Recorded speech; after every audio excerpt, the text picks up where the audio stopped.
आई, डाली छोड़ के बिछाई।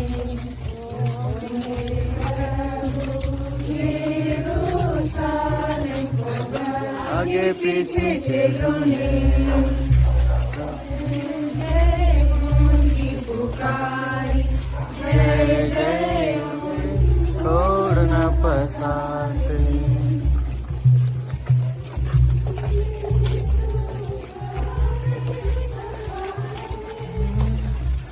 प्रभु यीशु प्रवेश करता है।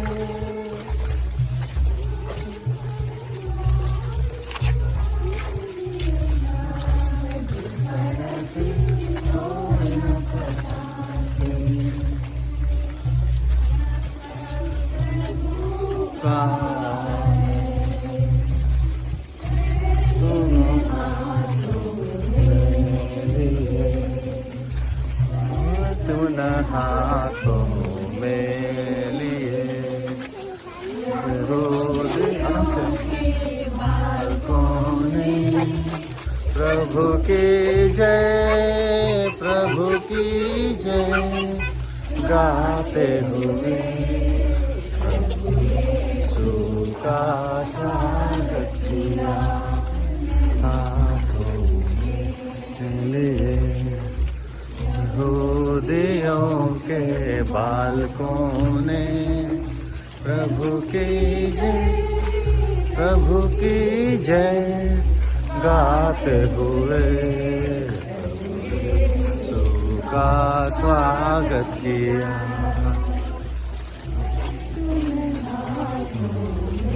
एलिए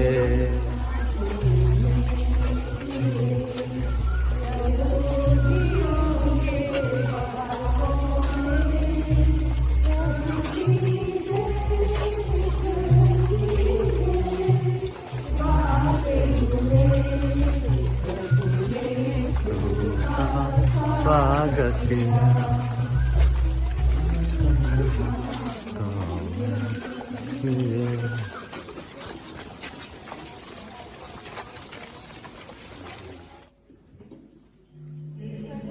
रूप में उपस्थित है।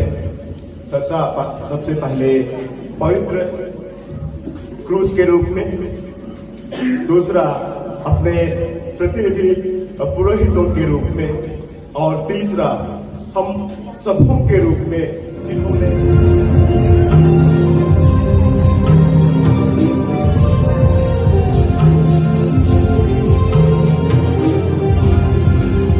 पत्र मिश्रा किरण तिरकट्टा की ओर से स्वर्ग निर्माण टोपो की पुण्यतिथि के अवसर पर उनके आत्मा एवं परिवार के अन्य सभी मृतकों का आत्मा को शांति के लिए पत्र मिश्रा टोपो परिवार की ओर से। शक्तिमान सदा जीवन ईश्वर, तेरी इच्छा से हमारे मुक्तिदाता मनुष्य बने और क्रूस पर मरे, ताकि मानव जाति को दीनता का आदर्श मिले। हम उनके दुखों से शिक्षा ग्रहण करें और उनके पुनरुत्थान के सहभागी बन जाएं।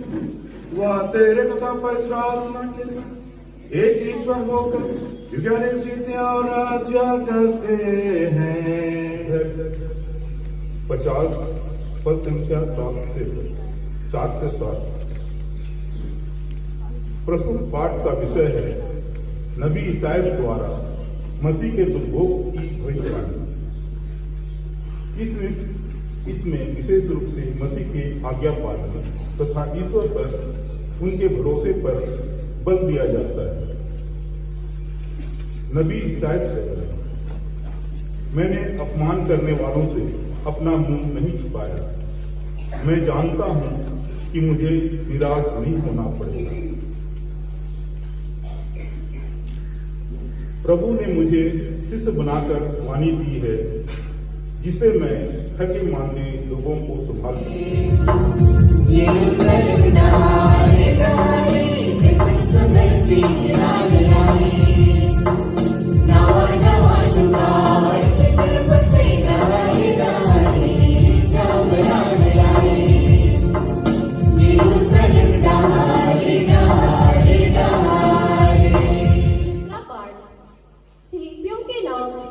संत पौलुस का दूसरा पत्र अध्याय 6 पर संख्या 11। यीशु ने कहा है, जो अपने को बड़ा मानता है वह छोटा बनाया जाएगा, और जो अपने को छोटा मानता है वह बड़ा बनाया जाएगा। संत पौलुस इस सच्चाई को मसीह के विषय में स्पष्ट कर देते हैं। मसीह ने अपने दुख भोग तथा क्रूस पर अपने मरण द्वारा अपने को दीनहीन बना लिया है।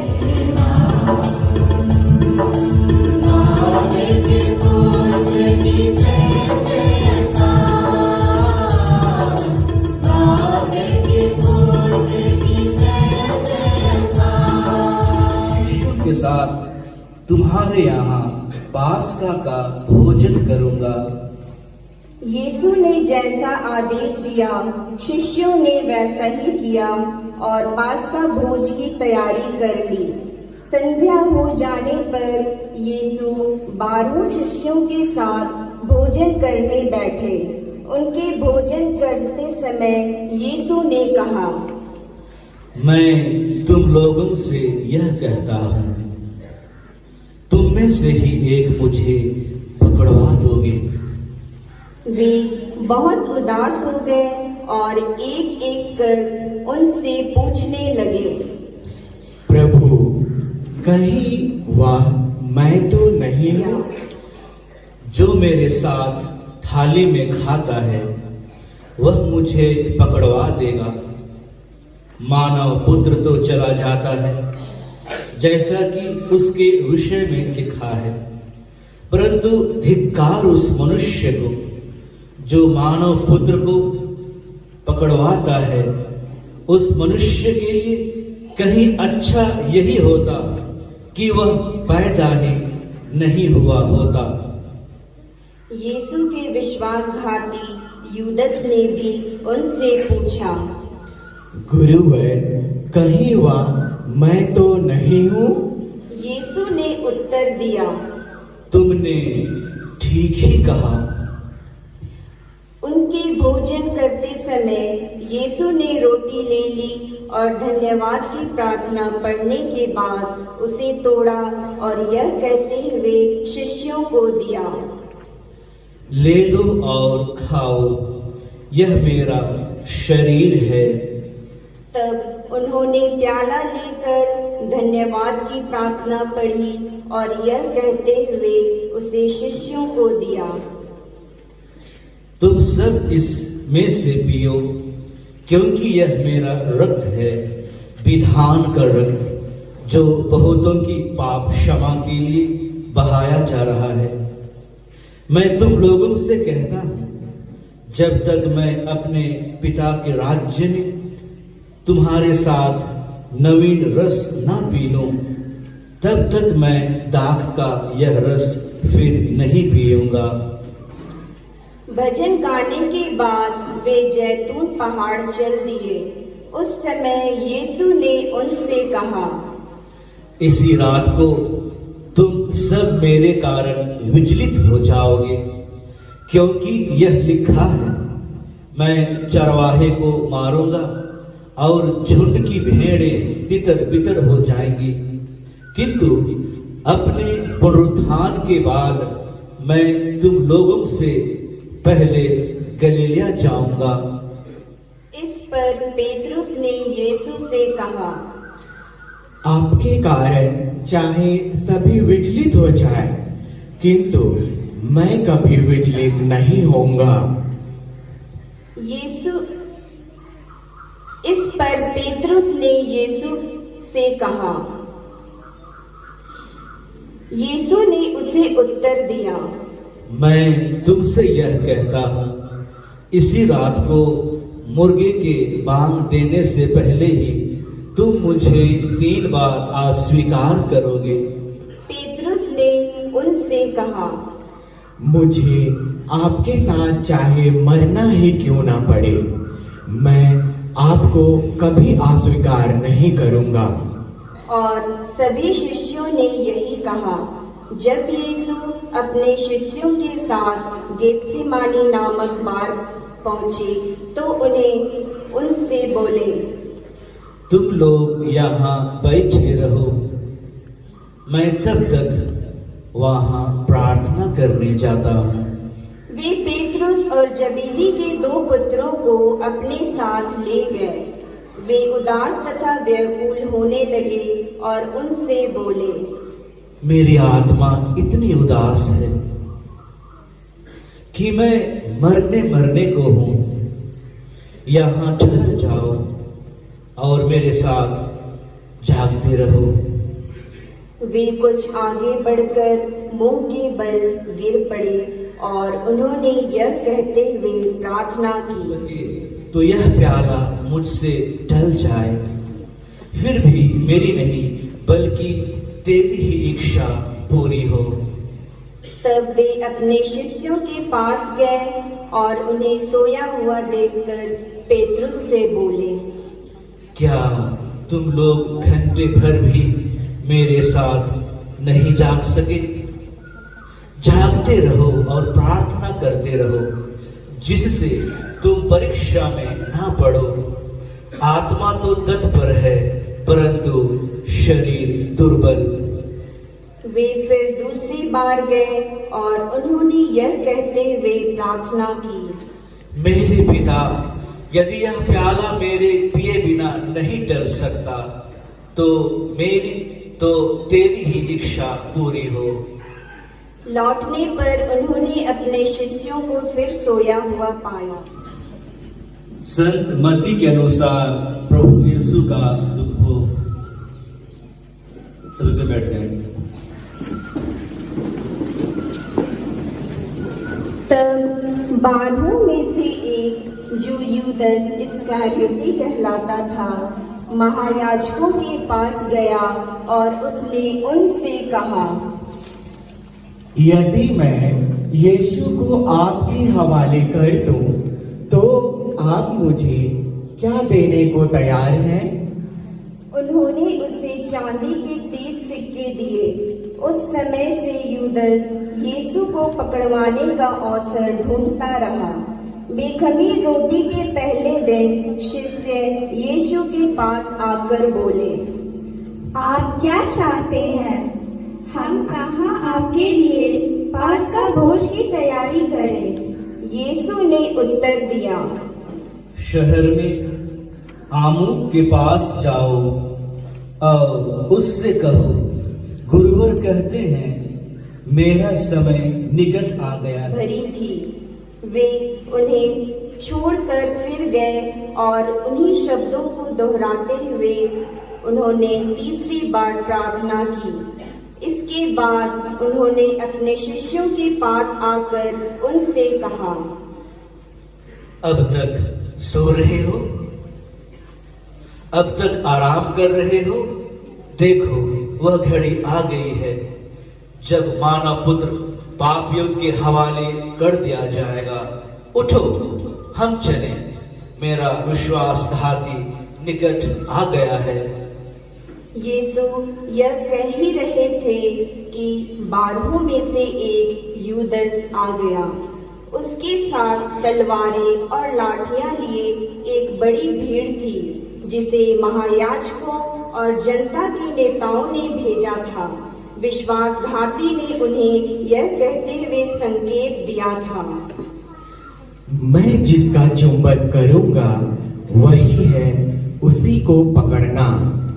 उसने सीधे यीशु के पास आकर कहा, गुरुवर प्रणाम, और उनका चुंबन किया।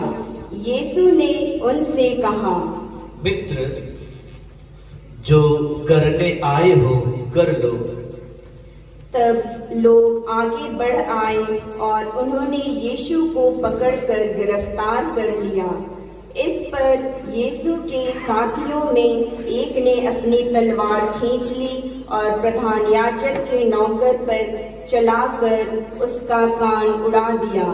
यीशु ने उससे कहा, तलवार म्यांग में कर लो, क्योंकि जो तलवार उठाते हैं वे तलवार से मरते हैं। क्या तुम यह समझते हो कि मैं अपने पिता से सहायता नहीं मांग सकता? तब क्या वह अभी मेरे लिए स्वर्गदूतों की 12 से भी अधिक सेनाएं नहीं भेज देगा? लेकिन तब धर्म ग्रंथ कैसे पूरा होगा? उसमें तो लिखा है कि ऐसा ही होना आवश्यक है। इसके बाद यीशु ने भीड़ से कहा,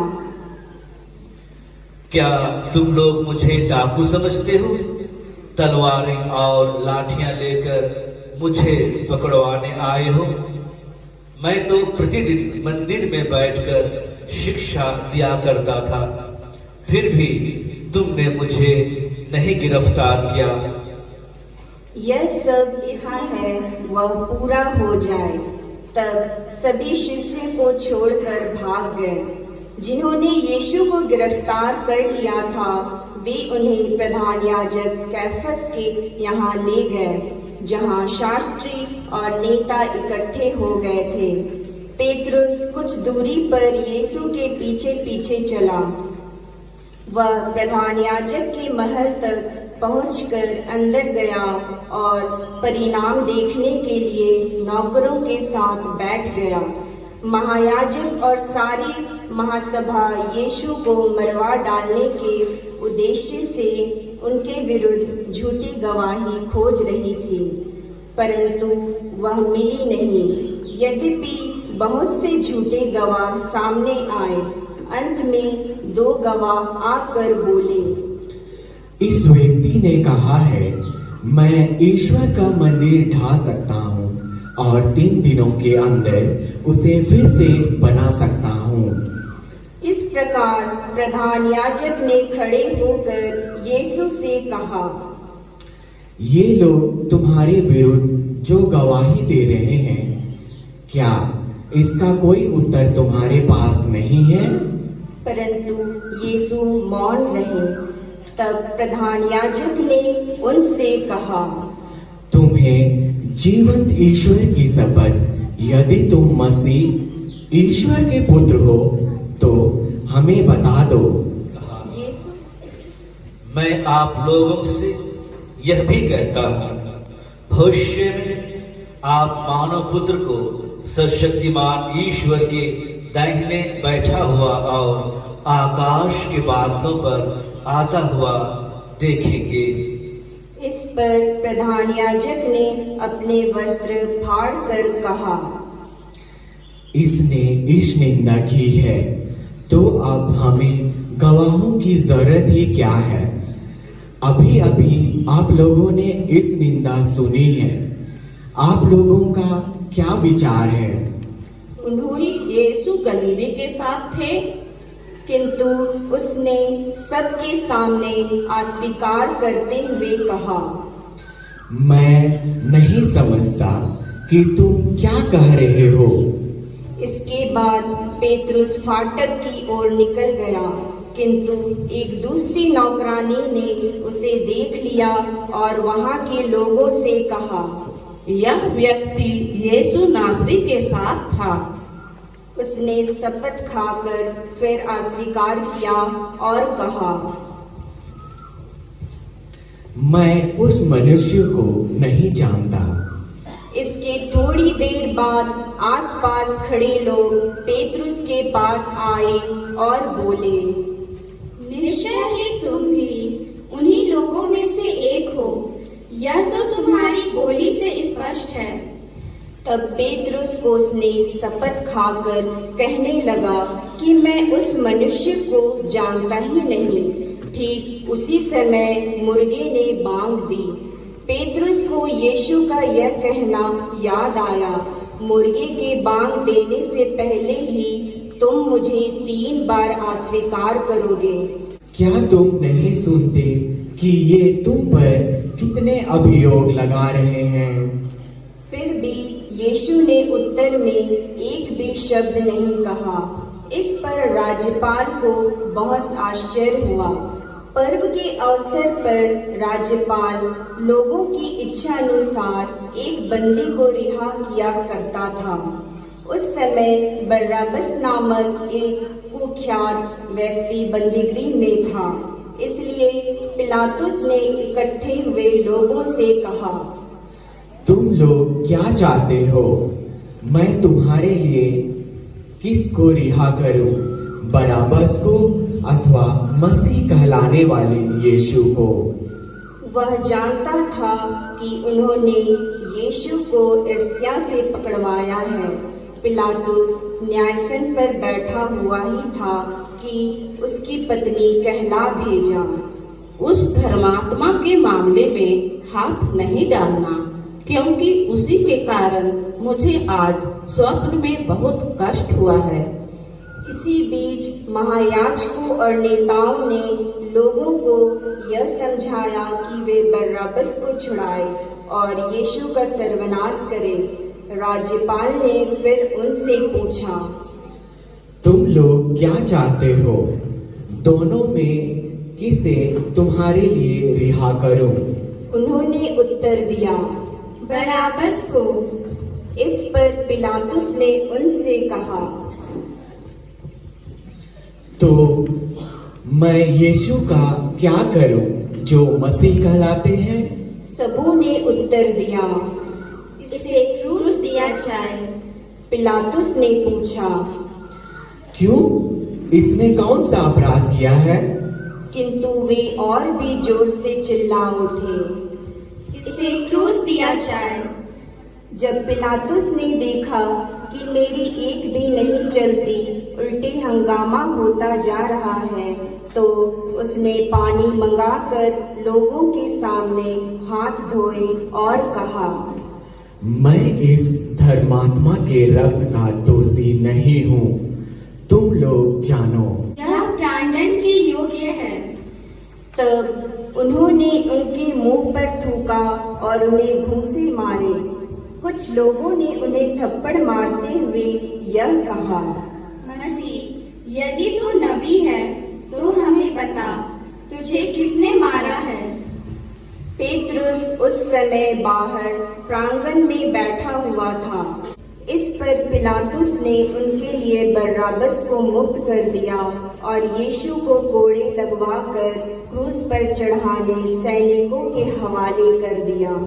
इसके बाद राज्यपाल ने सैनिकों ने यीशु को भवन के अंदर ले जाकर उनके पास सारी पलटन एकत्र कर ली। उन्होंने उनके कपड़े उतार कर उन्हें लाल चोगा पहनाया, कांटों का मुकुट गूंथ कर उनके सिर पर रखा और उनके दाहिने हाथ में सरकंडा थमा दिया। तब उनके सामने घुटने टेक कर उन्होंने यह कहते हुए उनका उपहास किया, यहूदियों के राजा प्रणाम। वे उन पर थूकते और सरकंडा छीनकर उनके सिर पर मारते थे। इस प्रकार उनका उपहास करने के बाद वे चोगा उतार कर और उनके निजी कपड़े पहनकर क्रूस पर चढ़ाने ले चले। शहर से निकलते समय उन्हें कुरेनी निवासी सिमोन मिला और उन्होंने उसे यीशु का क्रूस उठाने चलने के लिए बाध्य किया। वे उस जगह पहुंचे जो गोलगोथा अर्थात खोपड़ी की जगह कहलाती है। वहां लोगों ने यीशु को पित्त मिली हुई अंगूरी पीने को दी। उन्होंने उसे चख तो लिया, लेकिन उसे पीना अस्वीकार किया। उन्होंने यीशु को क्रूस पर चढ़ाया और चिट्ठी डालकर उनके कपड़े बांट लिए। इसके बाद वे उन पर पहरा बैठे। यीशु के सिर के ऊपर दोष पत्र लटका दिया गया। वह इस प्रकार था, यह यहूदियों का राजा यीशु है। यीशु के साथ ही उन्होंने 2 डाकुओं को क्रूस पर चढ़ाया, एक को उनके दाएं और दूसरे को उनके बाएं। उधर से आने जाने वाले लोग यीशु की निंदा करते और सिर हिलाते हुए यह कहते थे, हे मंदिर ढाने वाले और 3 दिनों के अंदर उसे फिर बना देने वाले, यदि तू ईश्वर का पुत्र है तो क्रूस से उतर आ। इसी तरह शास्त्रियों और नेताओं के साथ महायाजक भी यह कहते हुए उनका उपहास करते थे, इसने दूसरों को बचाया, किंतु यह अपने को नहीं बचा सका। यह तो इस्राएल का राजा है। अब यह क्रूस से उतरे तो हम इसमें विश्वास करेंगे। इसे ईश्वर का भरोसा था। यदि ईश्वर इस पर प्रसन्न हो तो इसे छुड़ाए। इसने तो कहा है, मैं ईश्वर का पुत्र हूँ। जो डाकू यीशु के साथ क्रूस पर चढ़ाए गए थे, वे भी इसी तरह उनका उपहास करते थे।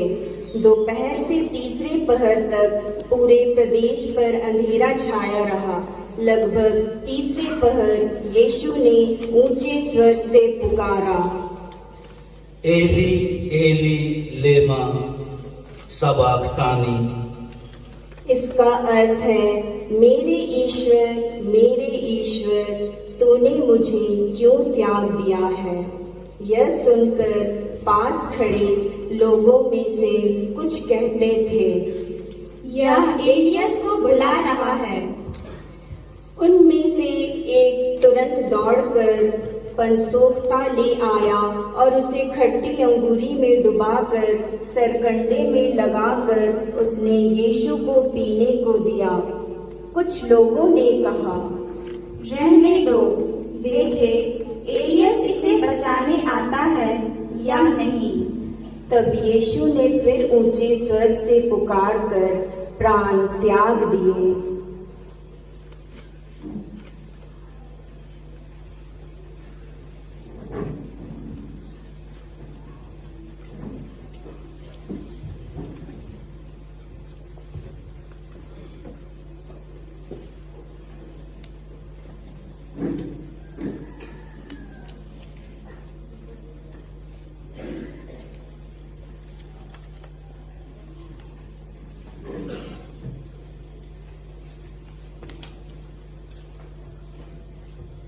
उसी समय मंदिर का पर्दा ऊपर से नीचे तक फटकर दो टुकड़े हो गए।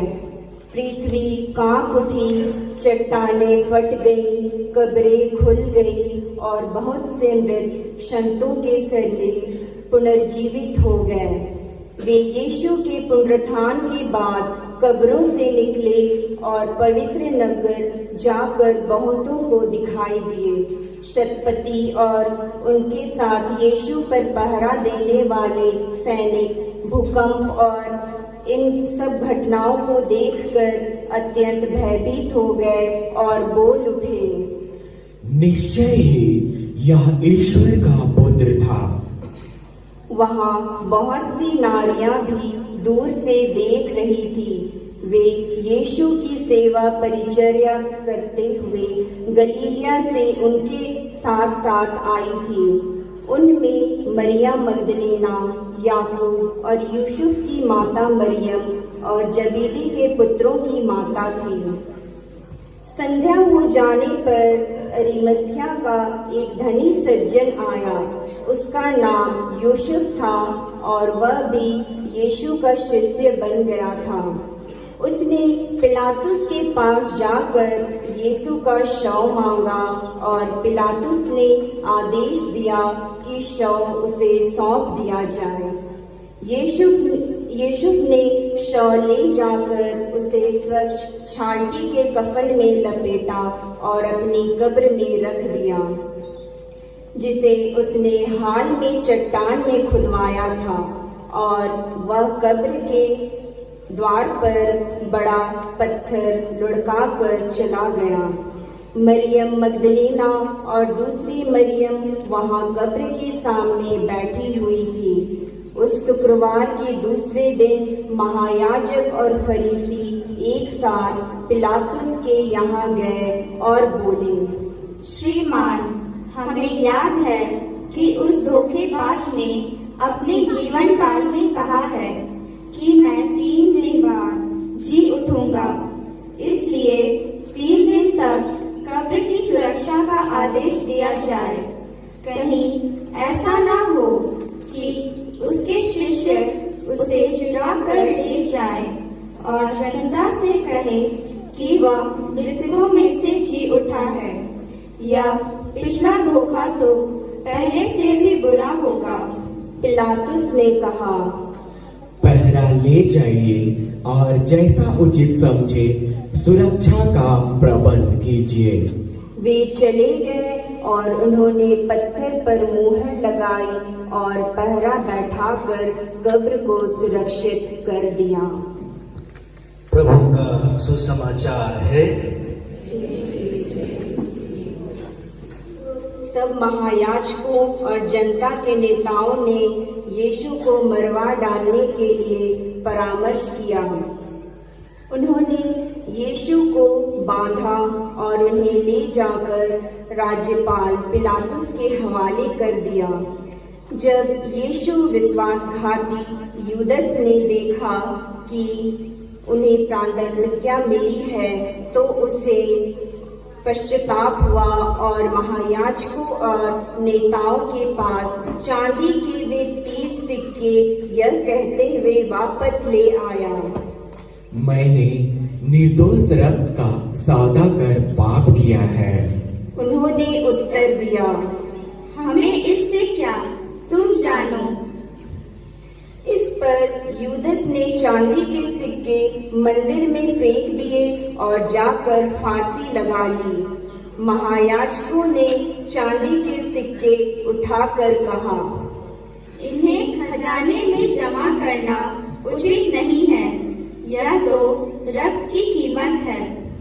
इसलिए परामर्श करने के बाद उन्होंने परदेशियों को दफनाने के लिए उन सिक्कों से कुम्हार की जमीन खरीद ली। यही कारण है कि वह जमीन आज तक रक्त की जमीन कहलाती है। इस प्रकार नबी एरेमियस का कथन पूरा हो गया। उन्होंने चांदी के 30 सिक्के लिए, वही दाम इज़राइल के पुत्रों ने उनके लिए निर्धारित किया था और कुम्हार की जमीन के लिए दे दिए। जैसा कि प्रभु ने मुझे आदेश दिया था, यीशु अब राज्यपाल के सामने खड़े थे। राज्यपाल ने उनसे पूछा, क्या तुम यहूदियों के राजा हो? यीशु ने उत्तर दिया, आप ठीक कहते हैं। महायाजक और नेता उन पर अभियोग लगाते रहे, परंतु यीशु ने कोई उत्तर नहीं। हम अपने प्रत्येक जन को व्यक्तिगत रूप से अपने आप को रखकर कह सकते हैं कि प्रभु, आप मुझे कितना प्यार करते हैं। और वह अपने बाहों को, हाथों को फैलाते हुए कहते हैं कि मैं तुम्हें इतना प्यार करता हूं, है ना। और इसी संदर्भ में आगे की कड़ी जुड़ सकती है जो स्पष्ट नहीं है, और हम जब मनन करेंगे तो जान सकते हैं कि प्रभु भी हमें पूछ सकता है कि तुम मुझे कितना प्यार करते हो। और मैं प्रत्येक जन अपने अपने को व्यक्तिगत रूप से उस जगह पर रखते हुए कह सकते हैं, मैं, और हाथों में कील और हथौड़ा लेते हुए क्रूस पर ठोकते हुए कह सकते हैं कि मैं आपको इतना प्यार करता हूं। ईश्वर की होशाना, है ना। और कुछ वही लोग जिन्होंने क्रिस्त का जय जयकार किया था, क्रूस की मांग करते हैं ना, बंद मुट्ठियों से प्रभु के लिए क्रूस की मांग करते हैं और कहते हैं कि इसे क्रूस दिया जाए, इसे क्रूस दिया जाए। हम सभी ख्रिस्तीय तथा गैर ख्रिस्त विश्वासियों के लिए प्रार्थना करें कि वे प्रभु यीशु मसीह के प्रेम और दया का अनुभव कर इसे एक दूसरे के साथ साझा कर सके। इसके लिए हम पिता ईश्वर से प्रार्थना करते हैं।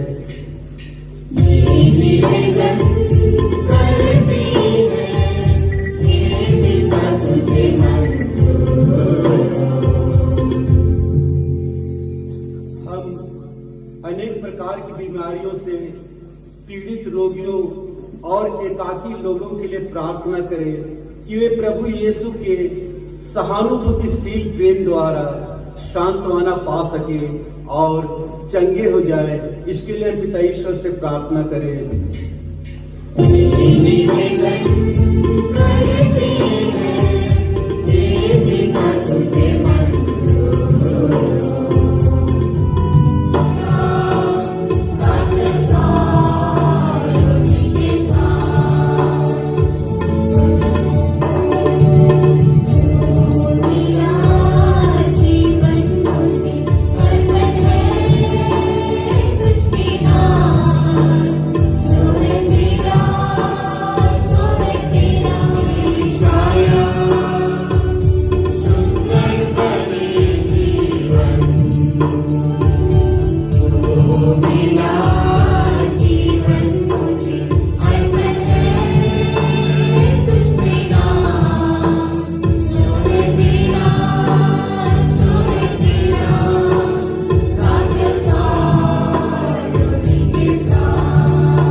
पवित्र कर दे कि ये तेरे पुत्र हमारे प्रभु यीशु ख्रिस्त के शरीर तथा रक्त बन जाए। उन्हीं की आज्ञा से हम यूकरिस्ट का यह समारोह मना रहे हैं।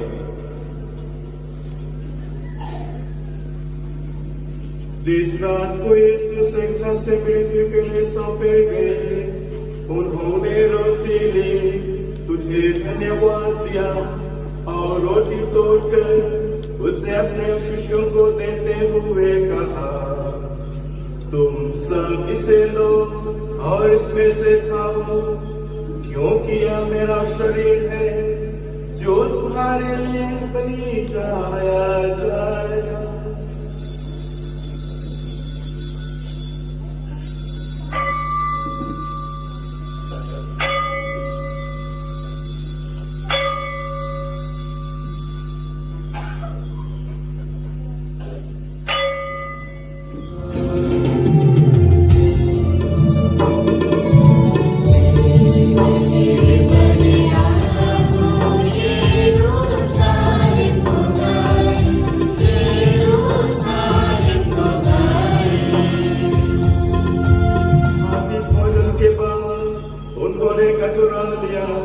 तुझे धन्यवाद दिया और उसे अपने शिष्यों को देते हुए कहा, तुम सब इसे लो और इसमें से पियो, क्योंकि यह मेरे रक्त का कटोरा है, नवीन और अनंत व्यवस्थान कर, जो तुम्हारे और बहुतों की पापों की क्षमा के लिए बहाया जाएगा।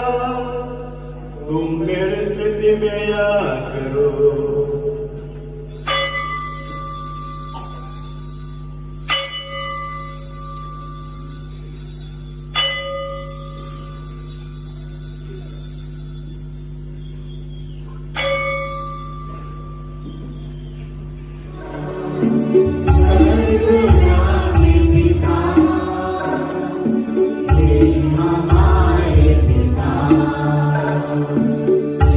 हमारे पिता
मेरे दिए बिना नहीं चल सकता, तो तेरी इच्छा पूरी हो।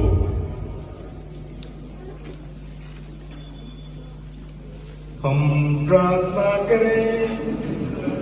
इन पवित्र उपहारों से पोषित होकर हम तुझसे विनम्र निवेदन करते हैं कि जैसे तूने अपने पुत्र की मृत्यु के विश्वास का फल प्राप्त करने की आशा हमें दी है, वैसे ही उनके पुनरुत्थान के प्रभाव से हमें अपने लक्ष्य तक पहुंचा दे, हमारे प्रभु क्रिस्त के द्वारा।